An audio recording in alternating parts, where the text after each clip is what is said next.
Yo, what is good everybody? Welcome back to another video, and we are here on ALS once again, or Anime Last Stand, to quickly show you guys hideout macro, story mode, or challenges for Sukuna fingers, levels, and even gems. Now the first requirement that you're going to need is of course having a decent loadout to deal with early units. I recommend having mythics that could do up to the thousands of damage and being cheap to actually place. I also recommend having a money farm because money farms will allow you to upgrade your units and make the runs faster. The second requirement is joining the group of the game. If you join the group of the game, you'll gain an extra 100 starting cash, which is very good because my main unit that I'm going to be placing down is Yami, and without that extra 100 cash, I wouldn't be able to place him down. So join the group. And the third requirement is of course having Tiny Task, the macro application, and I'll leave that in the description as well. If you don't know how Tiny Task works or how macros work, search up a video on that because I will not be explaining it here. And with that being said, let's get started.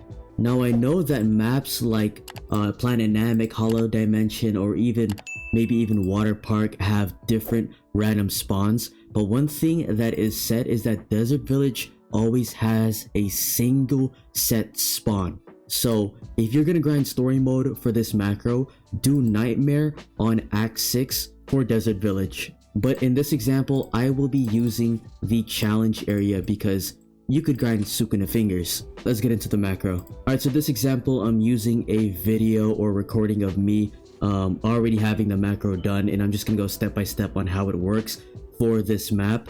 So let me quickly wait as this macro finishes. Alright, so the first thing you want to do when you load in is to start your macro right here. Wait a couple of seconds until you start moving, but once it's 5 seconds past, you want to go to the right hand side and then go downwards towards the spawn of the mobs, and then quickly place your starting unit. Now I placed down Yami because he's my cheapest unit that I like to place. I don't really like Luffy because he doesn't do that much. My Yami does 4.2k every 2 seconds, which is overpowered. And as you can see right here, I'm actually placing him multiple times just to make sure that I'm placing him down. Sometimes you can have malfunction, sometimes you can have errors, things like that happen.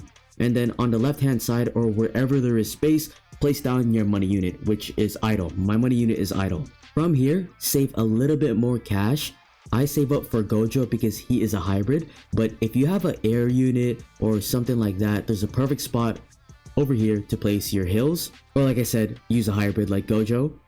And I like to place both of them in the back just to make sure if there are any air units, Gojo could take care of them. And then once I place those down, I could start farming with idle. Now I usually go up to wave 10 to stop farming, like right here. This is where I stop farming, and then I just continue to generate money.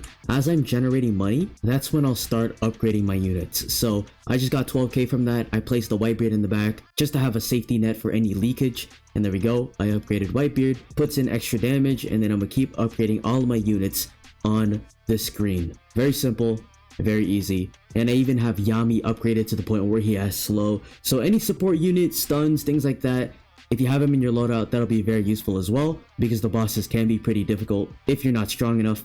But here we go, there is the boss right there, and he is getting absolutely shredded. He should die pretty soon, and as he is dying, you want to have your mouse towards the right hand side of the middle where the retry button is, and just keep clicking it. Just keep clicking it until you get inside of your next game. Keep clicking, keep clicking, keep clicking the retry button, and then wait around 3 to 5 seconds again, and then stop the macro and then start it again.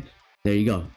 And as you see, there's the macro. It's doing it by itself. My mouse isn't even moving, or at least it's moving on its own, and it's in the exact same spot. This farms gems, EXP, levels, fingers if you need to, on desert. So if you guys have found another macro for other maps, let me know. But that's it for me.